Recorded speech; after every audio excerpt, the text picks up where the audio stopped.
It started on a Monday morning, the kind that felt heavier than most, not because of clouds or work, but because of the silence.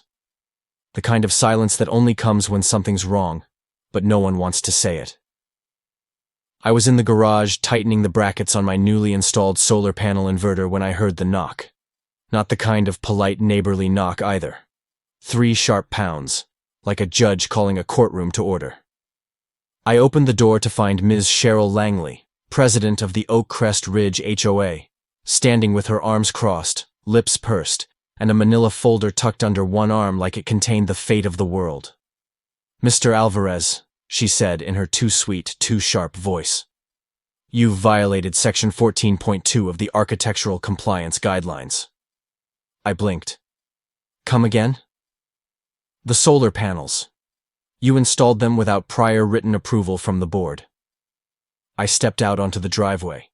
The early sun gleamed off the new black panels that lined our roof, absorbing light, promising savings, and, for the first time in months, hope.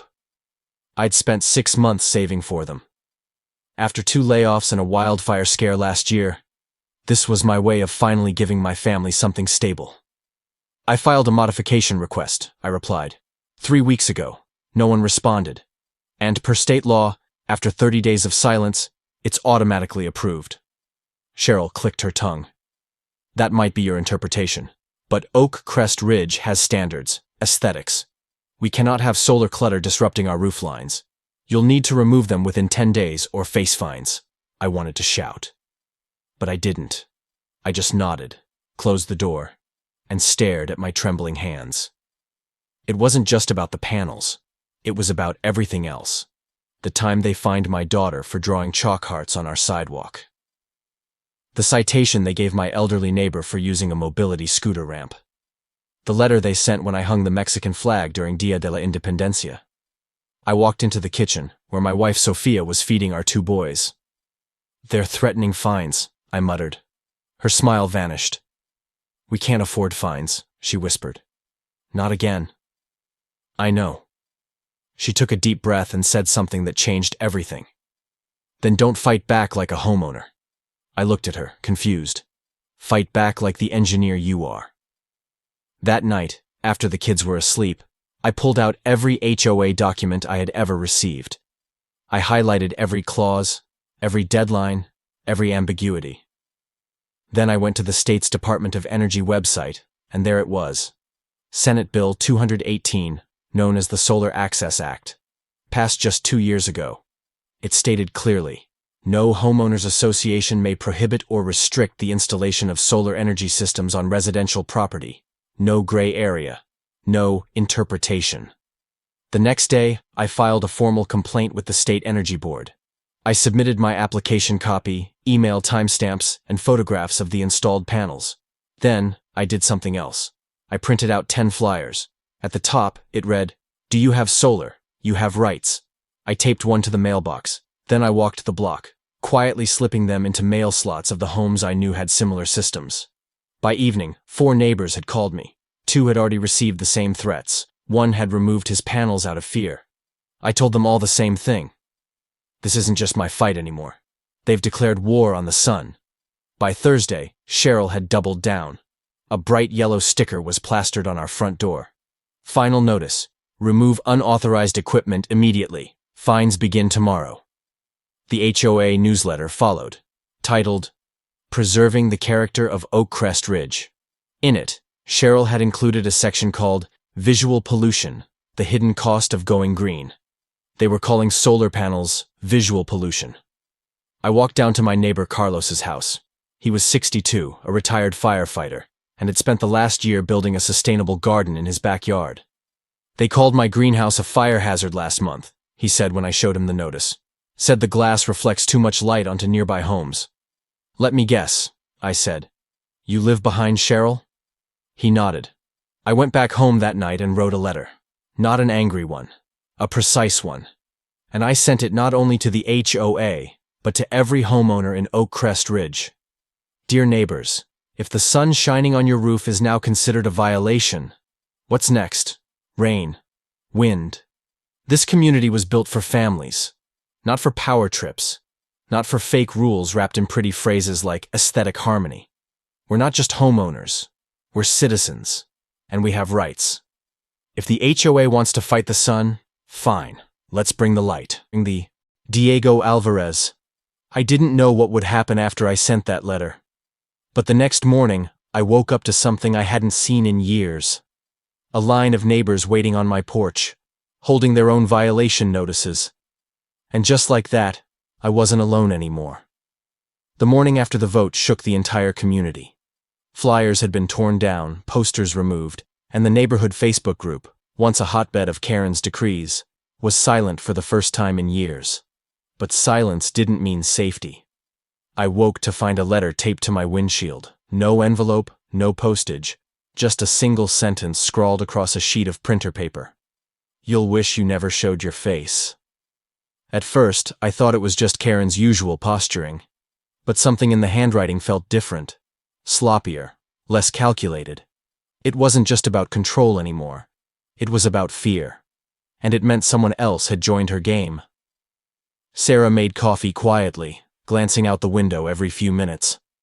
She's pushing back harder, she said softly. But not smarter. I nodded, trying to keep calm. She's wounded. That makes her dangerous. By 9 a.m., 3 other residents texted me, each reporting similar notes on their cars or porches. Mrs. Langston, the retired librarian, had hers shoved under the door with dead leaves taped to it. The Patel family found one wrapped around their mailbox flag. One message, one tone. Stay silent, or face the consequences. And yet, for all the threats, something else was growing. Momentum. That afternoon, Robert Mitchell, a semi-retired real estate attorney and HOA consultant, called. I'd reached out to him after hearing he once dismantled a corrupt board in Westbrook. I've reviewed everything you sent, he said. There's enough here for state-level action, but you need to act before Karen finds a new angle to bury you legally. Robert met me at the local library an hour later. In a private study room, we laid out every document on the table like a battlefield map. She's been moving HOA funds through a vendor shell game, he explained, pointing to overlapping invoices. Fake landscaping contracts, duplicate maintenance requests. If you hadn't kept receipts, she might have pulled it off. And the bylaw changes? I asked. He nodded grimly. Illegally enacted. Any vote not held with a proper quorum and public notice is void. But she's banking on the fact that no one reads the fine print. That evening, I knocked on Mrs. Jenkins's door. She opened it cautiously, still shaken from last week's threats. I held up a packet. This proves the fines she gave you were void, and if you're willing, we need your story at the next town hall. She hesitated, then nodded, her eyes glassy with hope. She made me feel like I was the problem, she whispered. But I never missed a single HOA due, not one. You're not the problem, I said gently. She is. Word spread quickly. By Thursday, we had 12 confirmed stories, all backed by documentation. Each one painted the same picture. Karen weaponized the HOA against the very people it was supposed to serve. Then came the twist I didn't expect. Sarah's assistant found an archived agenda from 5 years ago, buried in the county website. An HOA emergency session held the week after the previous president suddenly stepped down. The notes were sparse, but one detail stuck out. Motion passed to bypass transitional election, approved by voice vote. No record of who voted, no signatures. Just Karen's name scribbled next to recorder. She hadn't been elected. She'd inserted herself. That discovery changed everything. It meant Karen never had legal authority. Every fine, every ruling, every enforcement she issued could be challenged, formally. I met with Robert again. If we prove this publicly, she's finished, he said. But we can't just drop it at the meeting. We need impact. So we planned something bold. The next HOA board meeting was set for Tuesday night. I reached out to Jessica Harper, the local journalist who had covered housing scandals before. This isn't just a neighbor dispute, I told her. It's systemic abuse hiding in plain sight. She arrived at our house Sunday afternoon with a camera crew. I'll run it as an investigation, she said. But I need faces, real people. Will your neighbors talk? They're ready. That evening, we filmed testimonies. Mr. Kaplan, who was fined for an unauthorized bird bath. The Chens, who paid $900 for tree height violations. Even a young couple who were threatened with eviction for installing a toddler swing in their front yard. As the sun set, Sarah rolled up beside me. She wanted control, she said, but she created a movement. And the next chapter? That was going to be public, loud, and impossible to ignore. They're calling me a traitor now, Sarah whispered, holding her phone like it was radioactive. Her hands trembled. I glanced at the screen. A post in the Cedar Falls community Facebook group with her photo captioned, "Governor or Grifter? The truth about Sarah Reynolds." Below it were hundreds of comments, most of them vicious, some clearly fake, others frighteningly real. Accusations, conspiracy theories, doctored photos of Sarah photoshopped next to headlines she never appeared in. The room was dead silent, broken only by the occasional ping of incoming messages. My heart dropped. Karen was gone from the HOA, yes, but she was far from finished. Her fingerprints were all over this, and she'd found a new weapon: digital warfare. Just 2 days after the emergency HOA vote dissolved her presidency, Karen had seemingly vanished from the neighborhood. But what we didn't see was how she was working behind the scenes, leveraging connections, pulling strings, and waging psychological war from the shadows. We'd expected lawyers. We weren't ready for bots. By midday, 3 more posts flooded the Facebook group. One claimed Sarah had falsified her medical records to gain sympathy votes. Another leaked a fake HOA meeting transcript claiming she planned to raise dues by 40%. A third accused me, the narrator, of running a for-profit media smear campaign against Karen and her friends. The twist? They'd registered a fake website in my name. It looked real. I can't believe people are falling for this, I muttered, pacing across the kitchen. Don't they remember what actually happened? Sarah looked up, her eyes blazing but tired. They don't care. They want to believe it. It's easier to call us liars than admit they stood by Karen for years. That stung. But she was right. By 3 p.m., I received a phone call from a local reporter, the same one who'd covered the bulldozer incident. Would you like to respond to the growing controversy around the Reynolds family's unethical rise to HOA control? I hung up without answering. That night, it escalated. At 2:17 a.m., our Ring doorbell caught 2 masked individuals dumping trash on our lawn, not just garbage, but printed out photos of Sarah and me, each vandalized with red paint. Across the driveway, in bold spray paint, the words, "Liars, frauds, get out." When the police arrived, they shook their heads solemnly. No footage of the getaway vehicle, one officer said. No license plate. These guys knew what they were doing. It was becoming clear. Karen had allies. People loyal enough, or desperate enough, to keep fighting for her even after she lost. The next morning, we found a new surprise. Lawn signs, at least 20 of them, had been planted across the neighborhood overnight. Bright red, with bold letters, "Restore order. Re-elect Karen Thompson. Sarah Reynolds equals corruption. Stop the takeover." It felt surreal. Karen was staging a comeback, without even being physically present. At 9:30 a.m., we called an emergency meeting at the community center. We needed to respond, but when we arrived, we discovered the building had been mysteriously booked for a private gardening seminar hosted by Friends of Cedar Falls, a group no one had ever heard of. We later found out it was a shell group. Its sole member? Karen Thompson. Blocked at every turn. But Sarah refused to be silenced. She walked to the front lawn of the community center, gathered everyone outside, and stood on a folding chair with a megaphone someone had brought from their car. They want you to doubt yourselves, to forget what you saw, what you lived through. But the truth is stronger than these signs. One by one, neighbors started nodding, clapping, whispering, "It's time again." Just as she was finishing, a man in a beige trench coat stepped forward. Gray hair, clipboard, government seal on his badge. "I'm looking for Governor Reynolds," he said. Sarah rolled forward. "That's me." My name is Inspector Howard.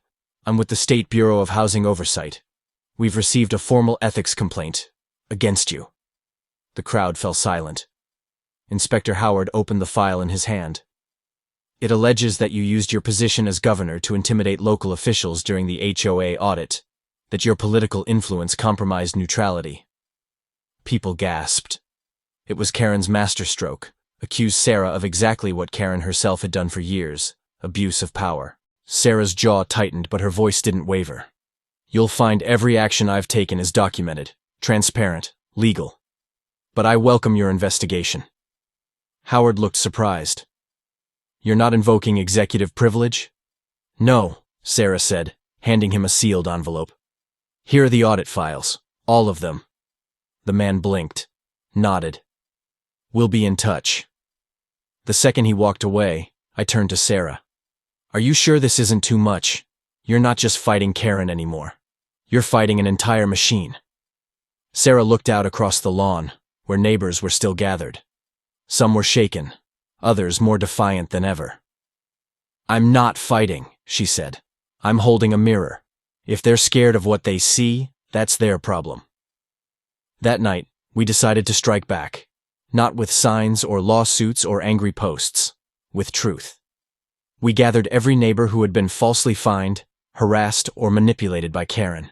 Recorded interviews, printed transcripts, lined up screenshots, created a short documentary titled, This is Cedar Falls, The Truth Behind the HOA War. We uploaded it to YouTube. Within 48 hours, it had over 600,000 views. Local news outlets picked it up. National podcasts covered the case. HOA reform activists reached out from other states. Sarah became a symbol, not of politics, but of resilience. But just when we thought the tides were turning, an anonymous email hit our inbox at 2:47 a.m. Subject line: Thought you won. Inside was a single attachment, a blurry screenshot from a private forum. Karen's name. A message thread titled, Operation Reclamation. Below it, a list of new names. Names of board members who never resigned. Names of residents who never spoke up. And at the top, a meeting invite. Friday. Midnight. No phones. Basement of 412 Maple Lane. We had stumbled into something deeper than revenge. Karen wasn't just coming back. She was building a shadow HOA, and we were running out of time. When Jackson unlocked the door to the community records room, a thick layer of dust greeted him like a warning. No one had stepped foot in there since Karen's resignation, and frankly, most people were too afraid to see what might still be hidden. But tonight, Jackson wasn't just any neighbor. He was a father of two, a war veteran, and most importantly, a man who had once trusted Karen Winters before learning just how deep her manipulation ran. He had volunteered to audit the HOA's physical archives, hoping to help Sarah's transition committee sort through years of old files. But as he flicked on the buzzing overhead light, something felt off. The filing cabinets had been rearranged. Drawers labeled vendor records were now mismatched. Receipts, invoices, half were missing. And in the far corner under a tarp was a locked briefcase, one he'd never seen before. Jackson took out his phone and called Sarah. Found something weird. Locked case. Want me to bring it over? Don't open it, Sarah replied, her voice sharp. We'll do it together. I'll send Darnell. Back at the Reynolds house, Sarah sat in her wheelchair, studying the photos neighbors had brought in of Karen's former events, HOA picnics, street parties, ribbon cuttings. In every one, Karen was at the center, beaming, perfectly curated. She didn't just run the HOA, Sarah murmured. She orchestrated a brand. As Darnell arrived with the briefcase, a chill ran through the room. Sarah's hands shook slightly as she examined the latch. No key, he said. Jackson offered a crowbar. Let's see what secrets she thought were worth hiding. Inside were dozens of envelopes, each labeled by year, handwritten in Karen's sharp cursive. They opened the first. Photographs. Hundreds of them.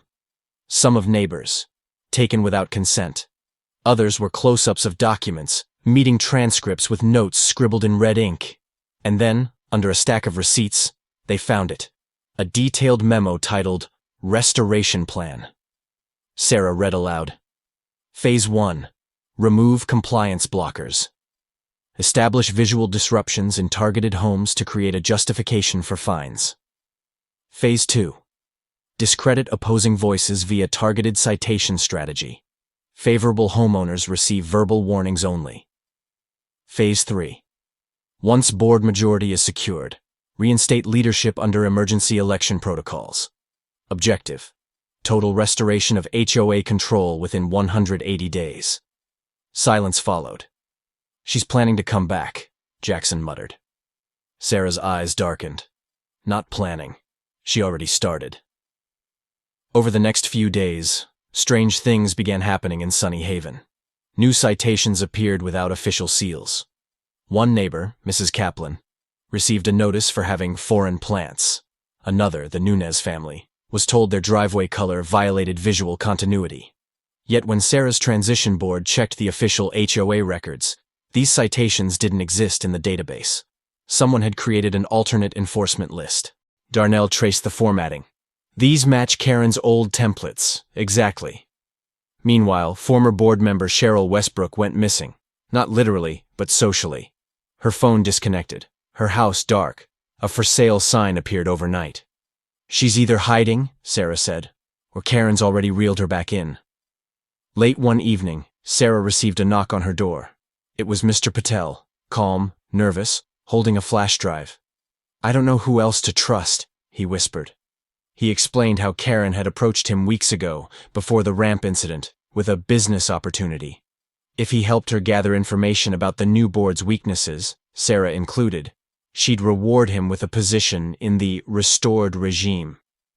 At first, he ignored it. But after Karen sent him a dossier with surveillance photos and a list of other residents to monitor, he panicked. I copied everything before I deleted the rest. I couldn't be part of it. Sarah took the flash drive, nodding gravely. You did the right thing. The next morning, they reviewed the files. It was worse than expected. Karen had been tracking residents, GPS pings, movement logs, even license plate data from outside security cameras. She wasn't just scheming, she was building an operation. The scariest part? She had help. Half the documents bore a watermark. Civic Integrity Consultants, a private firm based out of state. Darnell looked it up. They specialize in election monitoring, property compliance, and private security enforcement. Sarah's face froze. She's privatizing HOA enforcement. She's building a shadow HOA, Jackson added. That night, Sarah gathered the remaining board members and trusted residents. They reviewed every document. Everyone was shaken. She's not just trying to reclaim control, Sarah said. She's trying to rewrite the system. They knew what came next. If Karen succeeded, every person in Sunny Haven who had once spoken out, every disabled resident, every minority family, every outspoken mother, would become a target again. Sarah tapped her laptop. Then we rewrite the rules first. As her fingers moved across the keyboard, she began drafting a countermeasure. The Community Restoration Charter. A legal reformation of Sunny Haven's HOA bylaws. Public elections, financial transparency, protection clauses for accessibility and minority rights. It was time to turn defense into offense. It was just past midnight when the power went out. I was in the middle of organizing files when every light in the house blinked once. Then darkness. A second later, our backup generator kicked in with a dull hum, but something felt off. Sarah, still reviewing community reports at the kitchen table, looked up sharply. Was that just us? No, I said, already walking to the window. The entire block was dark. Every porch, every street lamp, even the new solar panels Mr. Jenkins had installed last week. Dead. Only one house still glowed faintly in the distance. Karen's. She's testing us, Sarah said, her voice calm but iron hard. She wants to remind everyone she still has strings to pull. Within the hour, our neighborhood's emergency group chat lit up with messages. Power out everywhere but 218? Anyone else hear the siren earlier? I saw a guy in a black hoodie near the control boxes. Darnell, Sarah's head of security, quickly jumped into action. He dispatched 2 of his agents to sweep the area and check on elderly residents. Sarah posted a firm message to the group. Stay calm. State authorities have been notified. Please document anything unusual. While most neighbors expressed support, a few familiar names stayed quiet. Board members who had voted with Karen in the past. Their silence was louder than words. The next morning, the community was buzzing. Mr. Patel stopped by with security footage from his garage camera. The grainy clip showed 2 masked figures tampering with the neighborhood's power control unit. One of them wore a familiar red leather bracelet, the same one Karen wore at every HOA meeting. She's getting desperate, I said, reviewing the footage, and sloppy. She's not acting alone, Sarah added, pointing to a still image. The other figure was a man, tall, gray-bearded. That's Martin Wade. He used to be president of Ridgeview HOA until he was removed for embezzlement. It clicked. Karen was recruiting other disgraced ex-HOA leaders. And if she'd built a network, we weren't just dealing with a rogue president. We were facing an organized shadow alliance. That afternoon, Sarah received a letter from the Office of Civic Oversight. Her community restoration charter had advanced to full committee review. The news electrified our neighbors. Some even came by with congratulations. But it also meant one thing: we were closer to victory, and therefore, closer to retaliation. Sarah held a live-streamed town hall in the community center.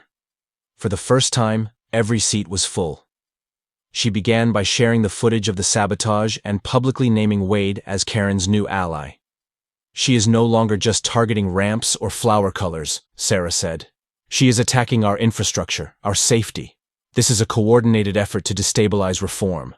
The room erupted into gasps and murmurs. But then something happened. A woman in the back raised her hand. She was elderly, frail, with a slight tremor in her fingers. My name is Deborah Fields. I used to serve on the original HOA board, before Karen. She forged my resignation letter. Silence. She told me I was no longer needed. That younger leadership was the future, but I never quit. She just stopped inviting me to meetings. The revelations stunned the room. Karen's grip on power had always seemed legitimate. Now we were learning she had manipulated it from the very beginning. We returned home to find our garage door pried open. Tools were missing. Surveillance wires had been cut. And on the back wall, someone had spray-painted 2 words in thick red letters: "You're next." Darnell immediately locked the property down. Agents patrolled every corner. But even with all the security, the threat wasn't physical. It was psychological. "She wants us to be afraid," Sarah whispered as I cleaned off the paint. "But she doesn't understand. Fear doesn't silence us anymore." Sarah called an emergency press conference the next morning. Standing in front of a crowd of reporters, she laid out everything: the vandalism, the blackout, the forged letters, and the creation of Karen's shadow network. Behind her stood Deborah Fields and Mr. Patel, living proof that this wasn't about politics anymore. It was about truth. "I'm not here as a politician," Sarah said, her voice calm and unwavering. "I'm here as a resident of this community, and I will not stand by while it's terrorized by those who abuse power." And then came the final blow. An anonymous package was delivered to our house. No return address, no note, just a USB drive. We inserted it carefully into a secure laptop. What we found was damning. Video footage of Karen and Martin Wade at a private dinner with 3 other individuals, all known for corrupt HOA practices in neighboring counties. In the footage, Karen raised her wine glass. "To the restoration of real order," she said, "and to making sure people like Sarah Grant know who really runs these communities." Sarah turned to me with steely resolve in her eyes. "She's not just trying to retake Sunny Haven," she said. "She's planning a statewide takeover." And just like that, our fight became bigger than we'd ever imagined. The courtroom was silent. Not from awe, not from formality, but from something heavier: anticipation. Everyone present knew that what was about to be revealed could change more than just one HOA. It could upend an entire system. Sarah sat poised at the plaintiff's table, shoulders square, chin lifted. Beside her, the folder with the contents of the mysterious USB drive rested like a live wire. In the gallery, neighbors from Sunny Haven filled the benches. Mr. Rodriguez with his cane, Mrs. Chen holding a photo of her ruined garden, the Jenkins family clutching hands tightly. They weren't just watching, they were witnesses. The judge adjusted his glasses. "Proceed," he said simply. Our lawyer stood. "Your Honor, the following footage was recovered from a confidential HOA board meeting held 2 months ago, recorded without the participants' knowledge by one of its own members." The lights dimmed. The projector flickered to life. The footage began. Karen sat at the head of a long table, flanked by 6 others. Her voice rang through the speakers, calm, calculated, chilling. "They're getting bold," she said. "Especially the ones like Sarah. People like her make others think they have rights." A murmur spread through the courtroom. Another board member asked, "Should we start the blackouts again?" Karen nodded. "Yes. Controlled. Untraceable. Remind them who's really in control." One man laughed. "And the contractor fund?" Karen smirked. "Keep funneling through Greenrise and SunTrust Landscaping. They'll get their cut. And I'll get mine." Gasps echoed across the room. Sarah didn't flinch. She didn't need to. The truth was unraveling itself. The judge turned to Karen's lawyer, who sat stone-faced. "Is this real?" The man didn't answer. He leaned over to Karen and whispered something, but she just stared blankly ahead. Our lawyer continued. "Your Honor, these companies, Greenrise and SunTrust, do not exist. They're not registered. They're shells, laundering HOA funds into personal accounts. We have bank records, transfer logs, and now, motive." Karen finally broke her silence. "This is a setup, a smear campaign." But her voice cracked. Sarah stood slowly. "I didn't have to smear you, Karen. You documented your own downfall." The judge nodded slowly. "This court will request a federal review of the HOA's financial operations and board election procedures. Ms. Thompson, you are now under formal investigation for racketeering, fraud, and civil rights violations." Applause burst from the back of the room. The sound wasn't just relief. It was vindication.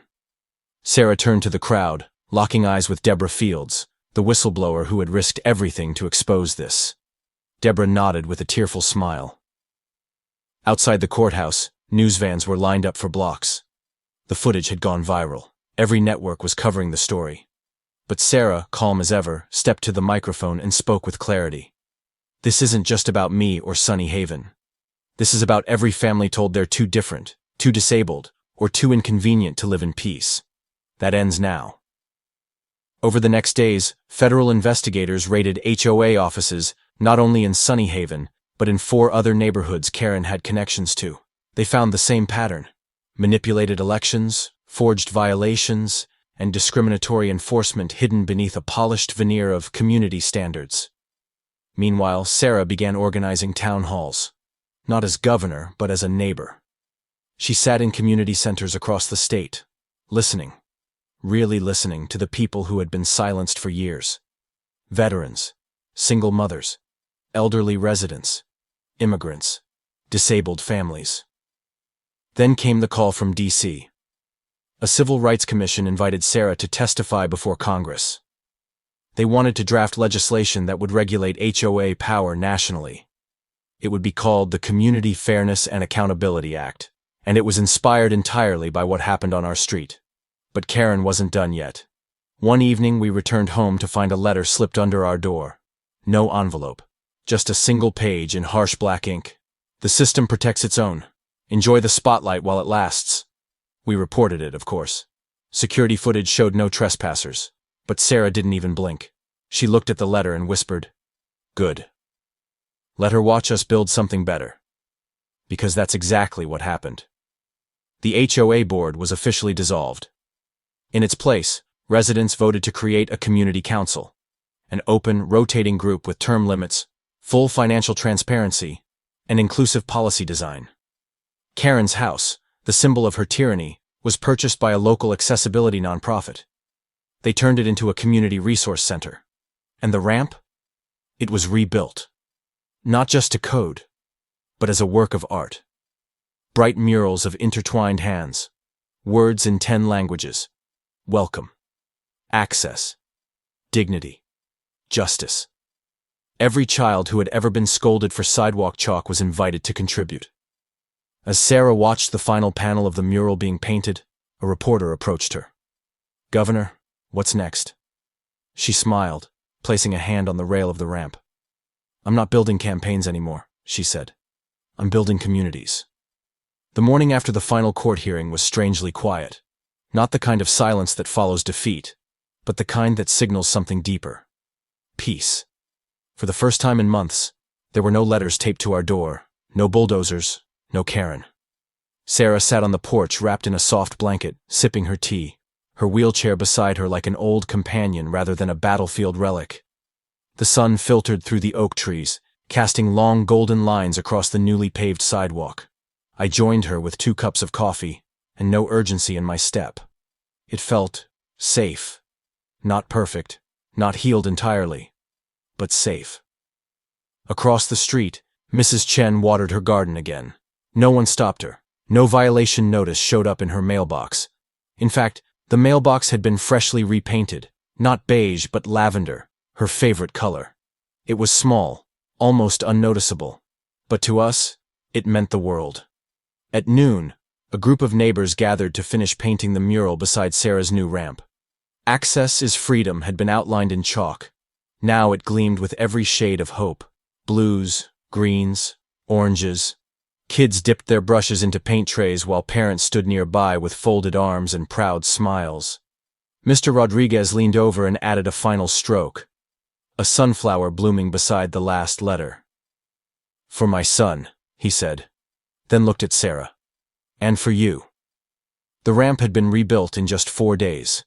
Not by a city contractor or a state order. By the people. Retirees, teenagers, veterans, even families who once hesitated to speak out. They'd all contributed time, tools, and money. When it was finished, no one called it the wheelchair ramp anymore. They called it Freedom Walk.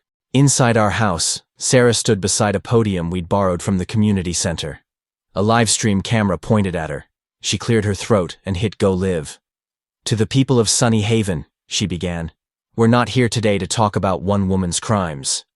We're here because something good came out of something awful. We remembered who we are." She then revealed something that took even me by surprise. The Community Fairness Act, a new state bill she had quietly been working on with lawmakers since the first week after the ramp demolition. "It's time HOAs become what they were meant to be," she said. "Not tools for abuse or silence, but structures that support and protect." The bill included mandatory financial audits, transparent elections, protections for people with disabilities, and criminal penalties for board members who exploit their power. The video went viral overnight. By the next morning, lawmakers from across the country had contacted her office. News stations called it a model for modern community reform. Meanwhile, Karen's home stood empty. The for sale sign hung lopsided. One corner snapped in the wind. Neighbors passed by without glancing. It was as if the house no longer belonged to the story of this street. The newly elected HOA board sent out their first community newsletter 2 days later. It wasn't a list of rules. It was a handwritten welcome letter, signed by every new board member, and it came with a small packet of wildflower seeds. Their first initiative? A community garden in the lot where Karen once held her compliance meetings. Fitting. As the neighborhood returned to life, so did the people. The Simons brought out their son's sensory tent again. No one complained. Mrs. Jenkins painted her front door yellow. The Lopez family adopted a puppy, even though Karen's old rules forbade more than 1 pet per household. Then came the part that surprised me most. A young family moved into Karen's old home. A father, a mother, and an elderly woman in a wheelchair.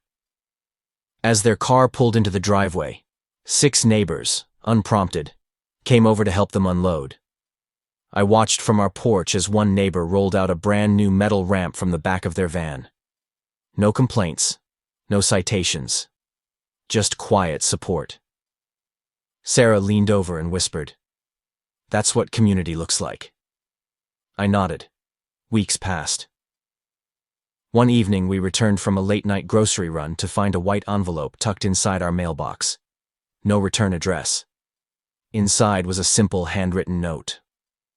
"You didn't just change the rules, you changed the story. Thank you. The residents of Sunny Haven." I read it twice.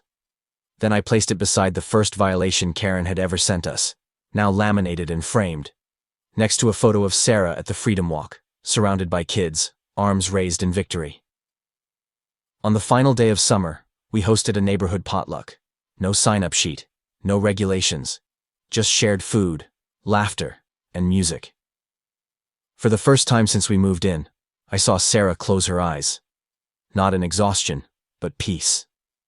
Before sunset, she stood and addressed everyone one last time. No podium, no suit, just her and her neighbors. "I wasn't trying to be a hero," she said. "I just wanted to get to work without someone trying to take away my path. I think that's all any of us want. The freedom to be ourselves without fear."